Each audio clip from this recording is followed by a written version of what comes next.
podcast contains spoilers.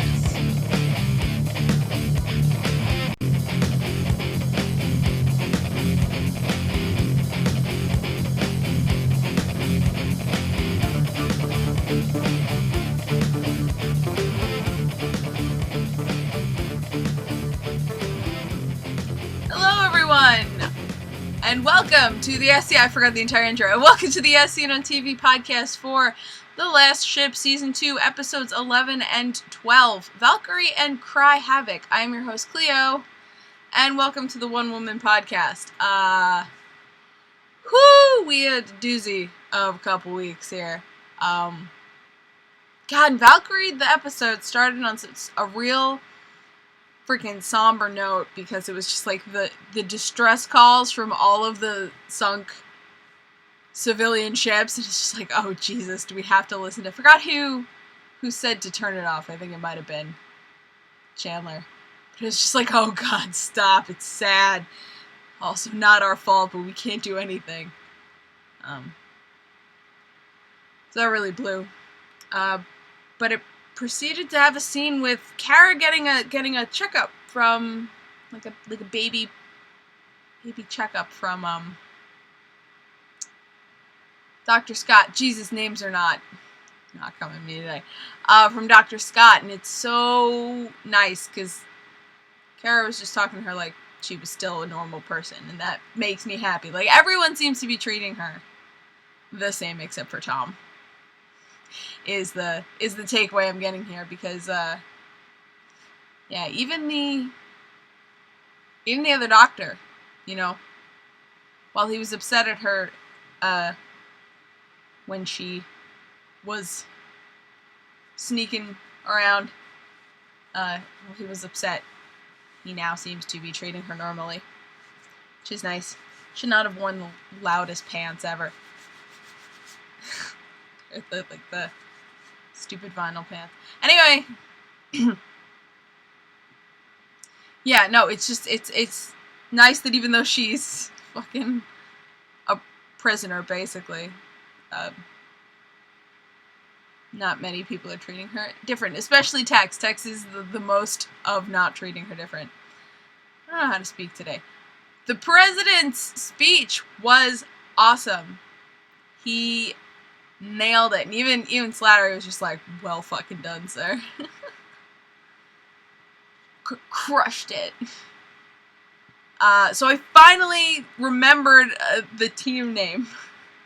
And I didn't remember both teams' names from that episode, from the episode Valkyrie. But Tex and Danny's team that was on the beach, they were calling them Vulture Team. Finally freaking remembered a name of one of these teams.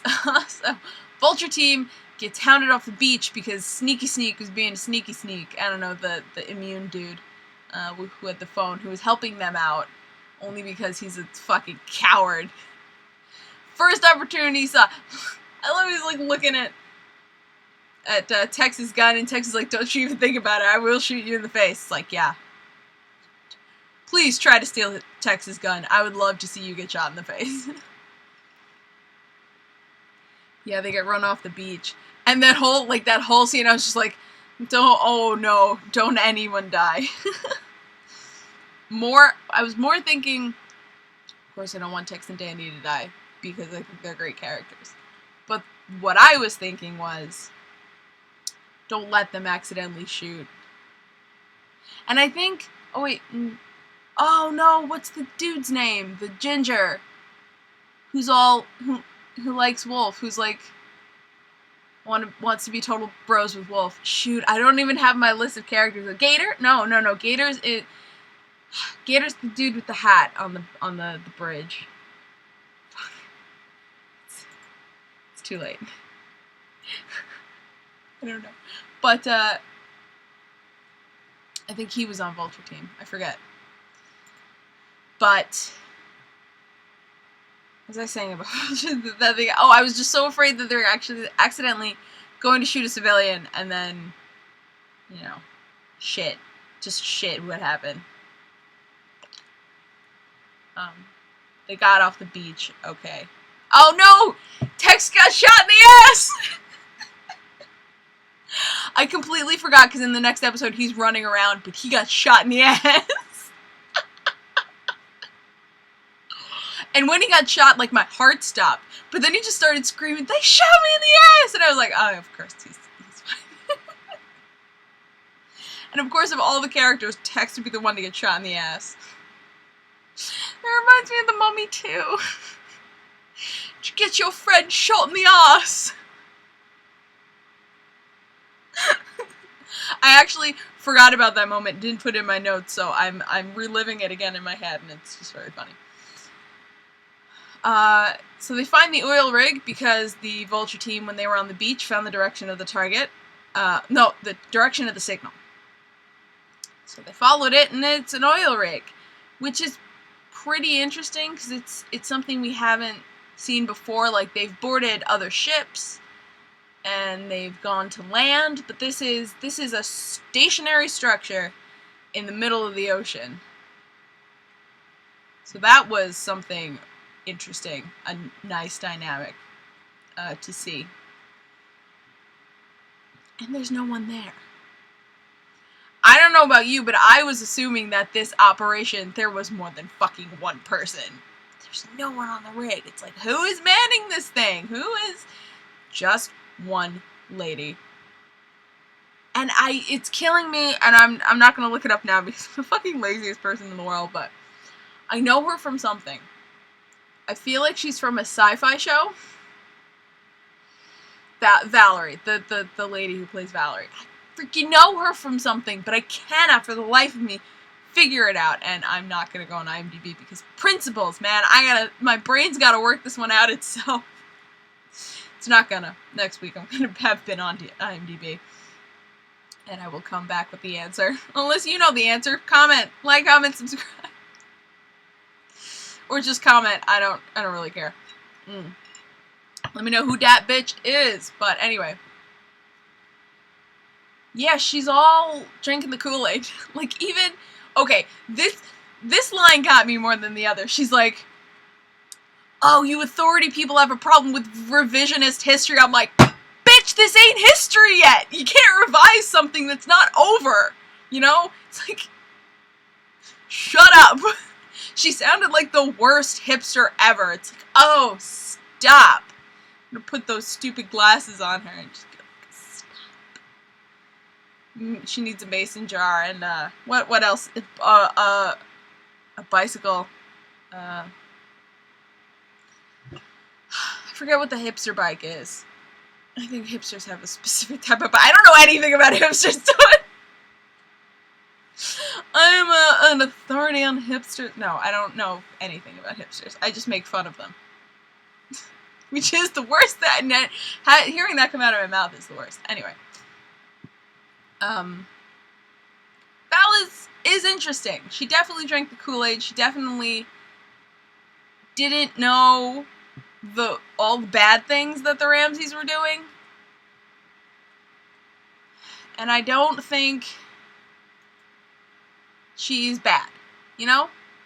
But I still don't trust her. And I'm going to talk more about that in the next episode when I talk about Cry Havoc, episode 12. But yeah, I still don't trust her. The oil rig gets attacked, and the whole fucking time I'm thinking, oh yeah, it's Ramsey's dudes, whatever. He sent a bunch of peeps, but they were civilians.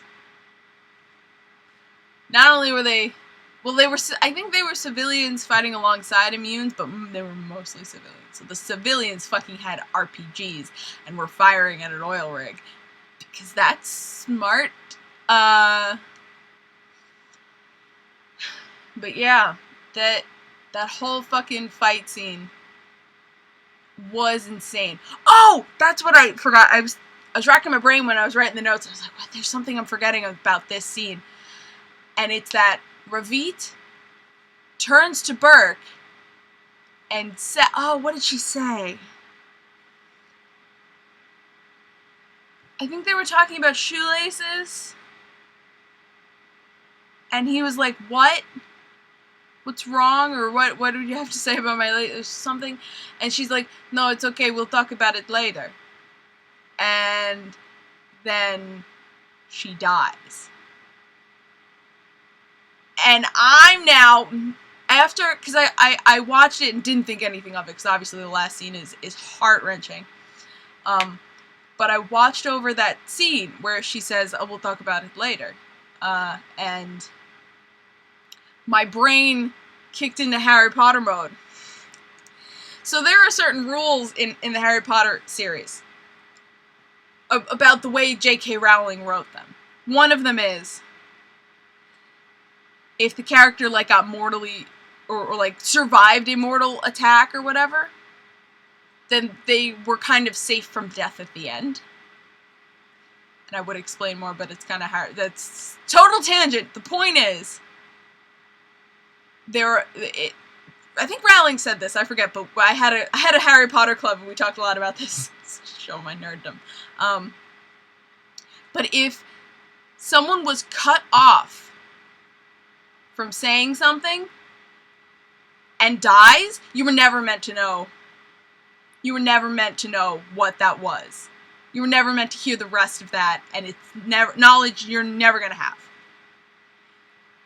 Things like that, you know, and that happened multiple times in Harry Potter. Oh god. I'm sorry, my coasters keep sticking to my drinks and making terrible noises. Okay. So I immediately thought I was like, whatever it is, however important, however unimportant, we're never meant to know it, and it's gonna kill me for the rest of my life. I'm never gonna know what Ravid had to say about Burke's shoes. You know, stupid things like that, but it... Oh, I forget, there's some symbolism behind it, and I can't even remember. Probably that there's a lot of things that we are never gonna know about our loved ones who pass, you know. Things that they're never gonna get to tell us. So, no, I'm sorry. Super long tangent to talk about Harry Potter during the last ship, but you get it, right? You get what I'm saying? Holy shit, there were so many deaths. 2 kinda unnamed guys.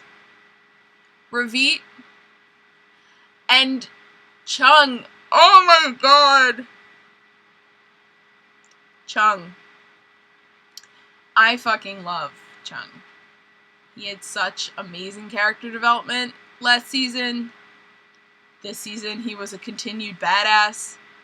This whole fucking mission was a success thanks to him. And having Alicia and Garnet there was just like, oh no, stop. I honestly... There was nothing, because when he flatlined, I was just like, you have got to be kidding me. I did not believe it was happening. It's my coaster again. I'm switching coasters. It's probably not going to help, because it happened to the last coaster I used to. Anyway. And the whole... Oh, that's the thing. Chandler got shrapnel in his side. I don't think he ever went... He might have went under surgery. Yeah, okay, that must have been what... Because he was showing the stitches in the beginning of episode 12. So, I guess he did go under and get the surgery to take it out. But he wouldn't do it before the service, which was... And this is something I love about this show. How they, like... point out, or like, they use these odd, from the outside looking odd traditions, but very moving. The way the table was set up with the, you know, as like a place for dinner or whatever, and they would touch the place, and like, that's the honor that they give these fallen soldiers. Very moving. Burke is not doing well. I can tell you that. But yeah, no, it was very moving, and I like that Chandler stuck around for that and waited to have surgery, even though it was dangerous. So, yeah, that was Valkyrie. Holy fucking shit. And, Val was at the end of that. She's like, you could have saved your men, but you saved me. So I'm not sure if she's... I don't know if they've broke her out of the Kool-Aid trance. They may have. I think they did. I think they did. I hope they did. Anyway. Episode 12, Cry Havoc. Chandler gets the shrapnel taken out of him. And they've got a plan. Well, first, they're being blocked at every point in the canal by civilian ships. Because Ramsey knows he can block them in with civilian ships because the Nathan James is not going to fire on civilian ships. Classic bad guy tactics. And obviously they don't want to shoot civilian ships. They want to do everything in their power not to shoot civilian ships. So they come up with a plan. Pretty fucking risky plan, you know? I am totally impressed with how many of these risky plans have kind of worked out, you know? A little bit. Yeah, their sonar is still out from when they got hit by the sub. Yeah, when the fleet was when Ramsey blew up the fleet, he shot 4 torpedoes, and one of them came through and hit the Nathan James and took out the sonar. That's why the sonar's not working, and that's why Garnet came up with a super hack MacGyver method for finding a sub. The only problem is it's super loud and super hot, so they needed buckets and buckets of ice. When Master Chief figured that out, I was like, thank you. Sir, you are a genius.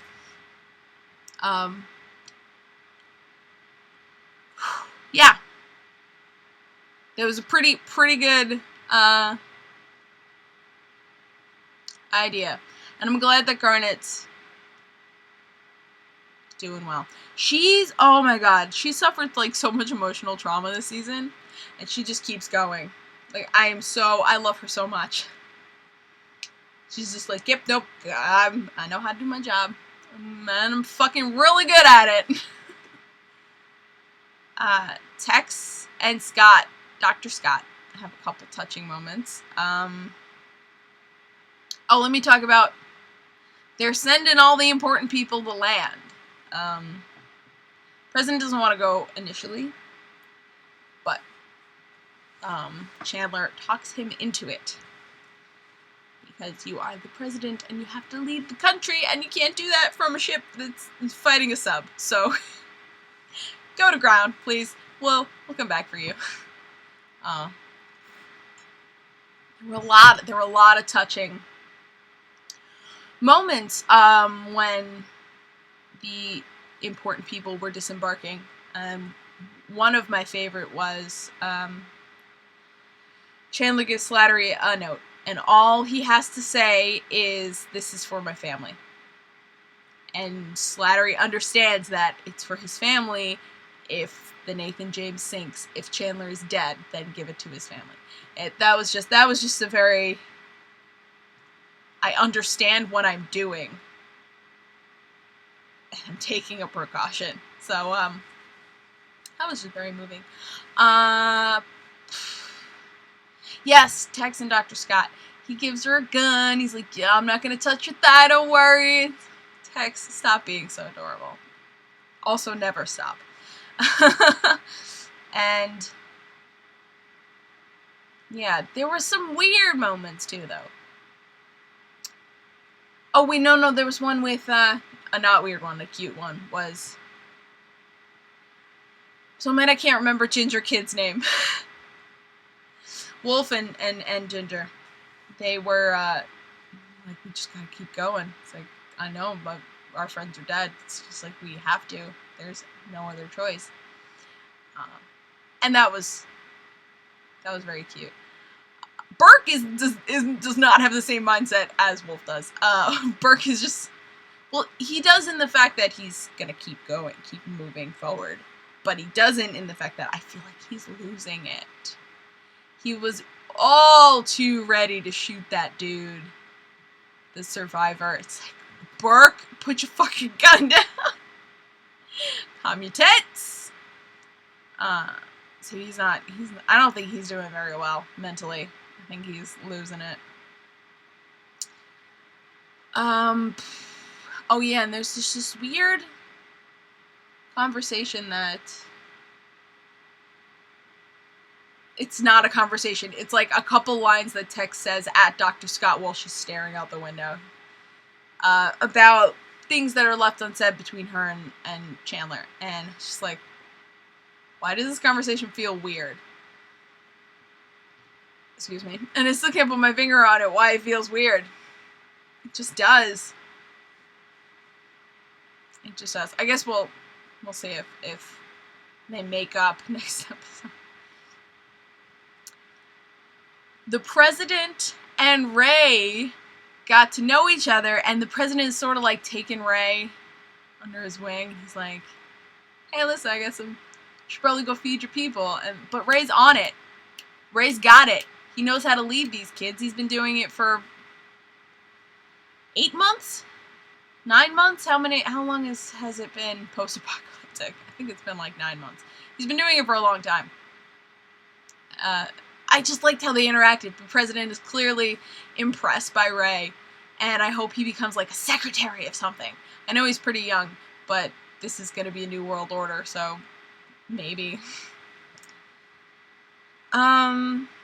The sick family. I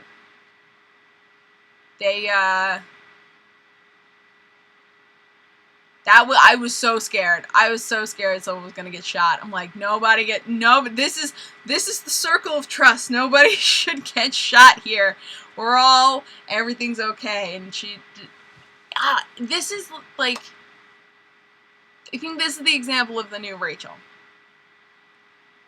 Because I don't think she would have done this exactly the same before she got in trouble, you know? Because now she's got something to prove. Now she has to show that the bad thing she did that got her in trouble it worked. And she can treat people now. And she just wants validation. She wants to say, yes, I did a terrible thing, and you can throw me in jail for the rest of my life, but I did it. And I don't know if that's to prove to herself or to prove to other people. I feel like it's a little bit of both. She needs to prove to herself that she's done this terrible thing with a reason. Besides revenge. Besides that,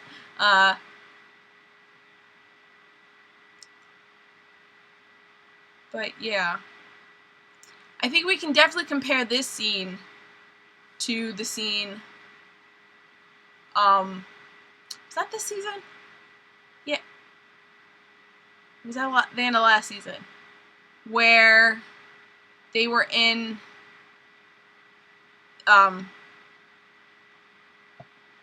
Granderson's, city, and she was just ignoring everyone, going for the sick people, try to help them.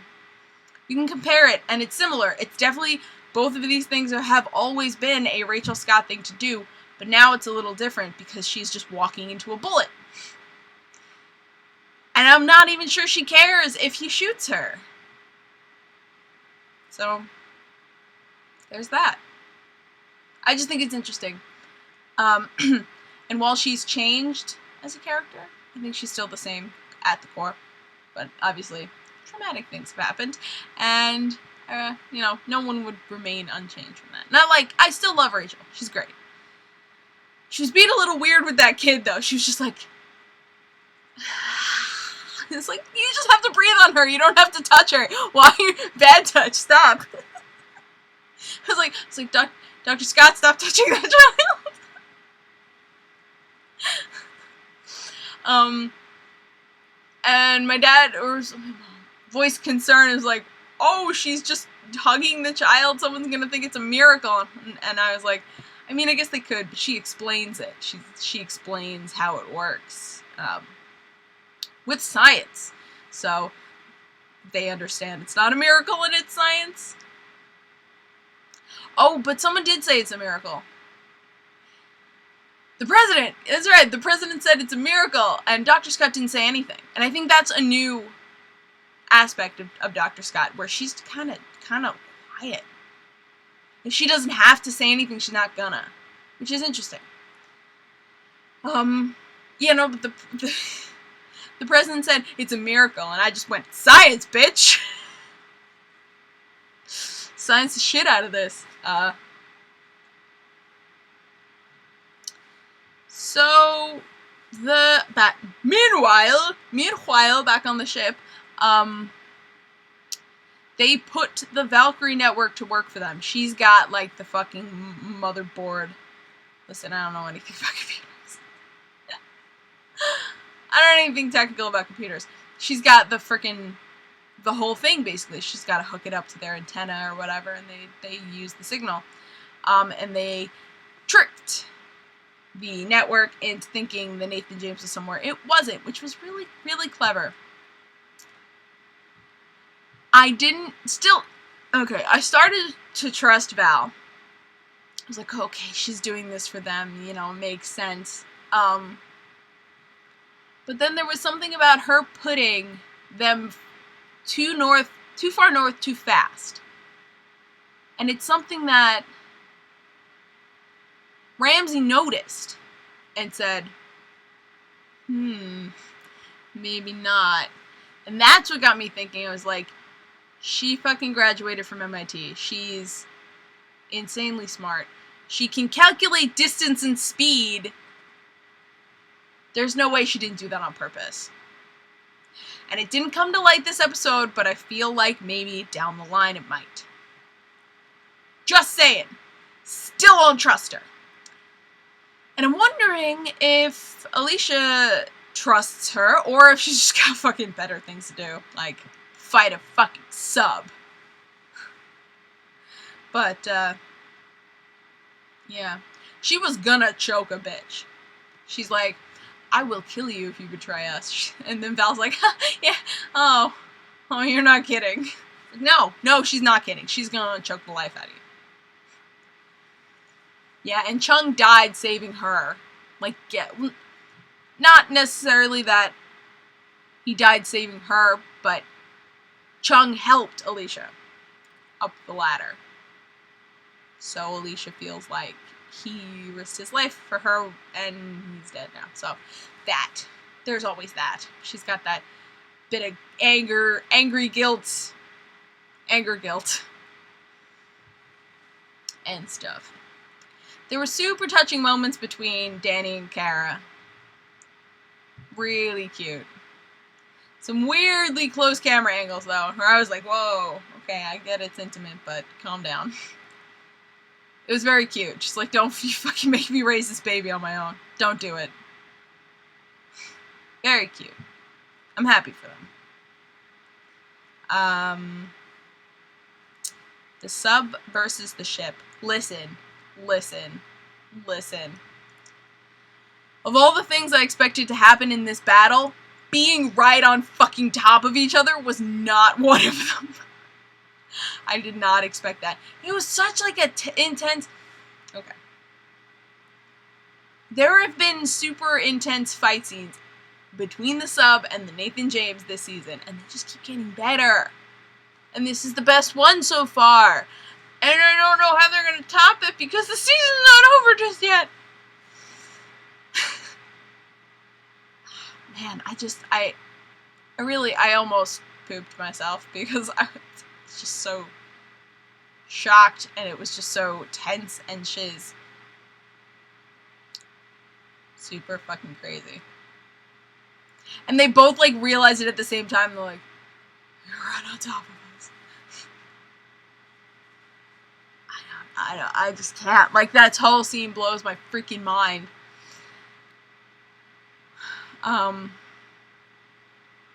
But what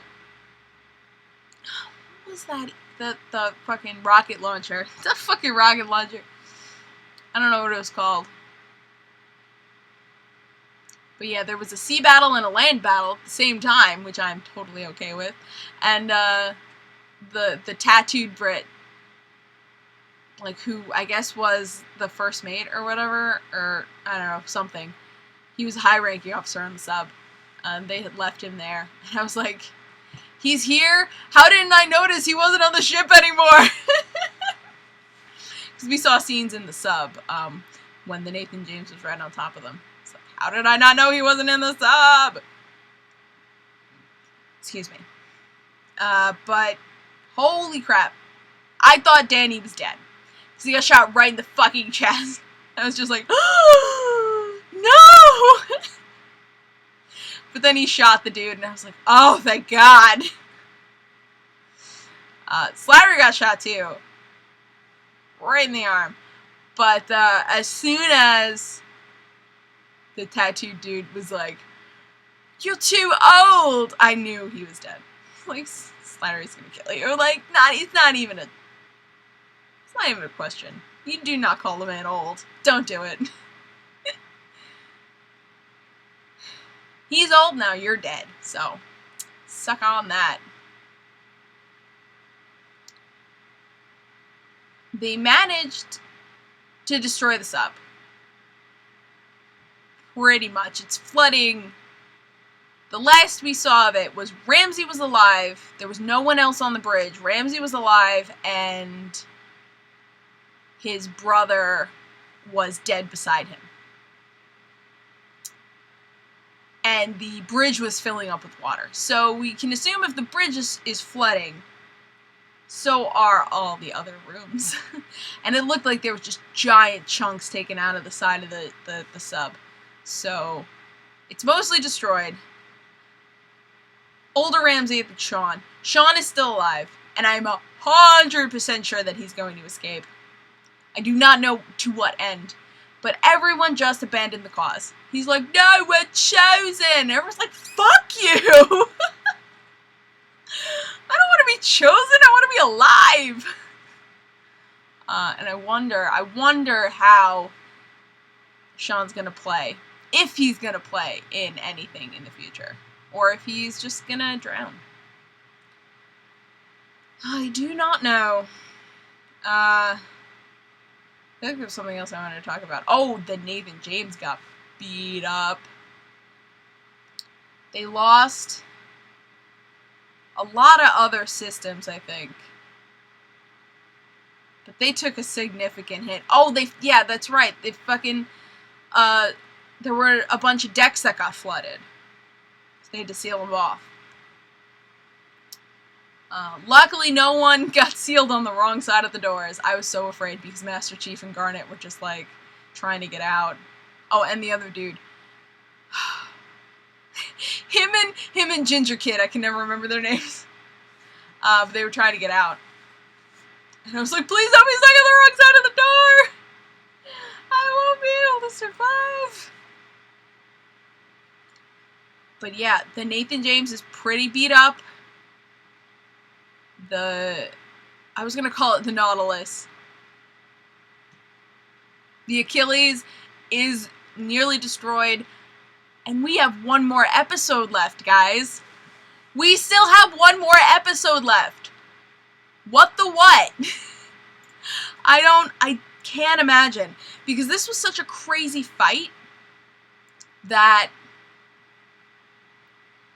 I can't imagine how they're going to top it.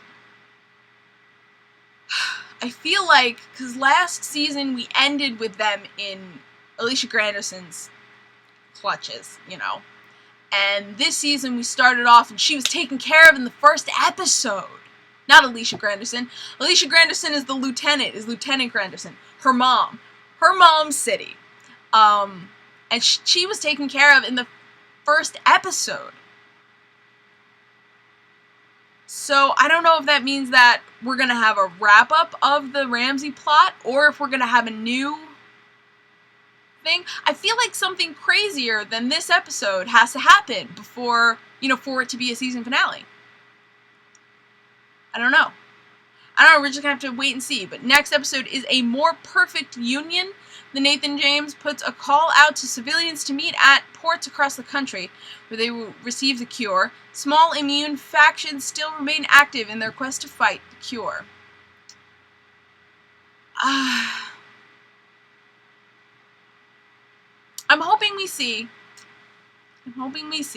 a bunch of immunes. Like, maybe not all of them, because they're still drinking the Kool-Aid. I'm sure since Ramsey's still alive, they're gonna worship him like a god. But I hope to see some immunes when they look at what Ramsey's plan actually was, to come over to the Nathan James' side, to come over to the Survivor side, and be like, yeah, man, I'm sorry, my bad. That's what I want to see. But we'll have to wait until next episode. So, thank you guys so much for watching. If you have anything, if you want to correct me, please correct me in the comments, because I know I'm wrong about like 75% of the things I say. Maybe it's more like 25. I'm right about 75% of the things. So correct me. Let me know what you think. If you want me to come back with this podcast next year. I don't even know if anybody watches this fucking show. I want to hear your comments, or tweet at me, or whatever. I don't care.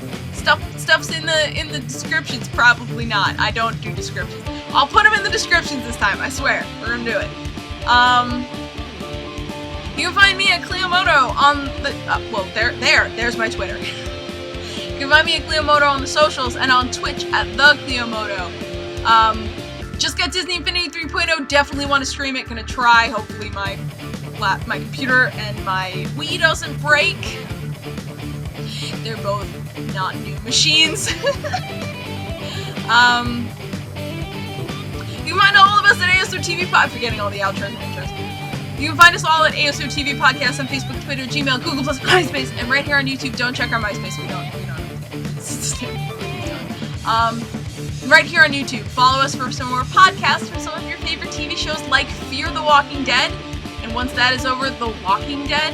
And whenever Once Upon a Time comes back, and Flash and Arrow, and Gotham, and all the goodies.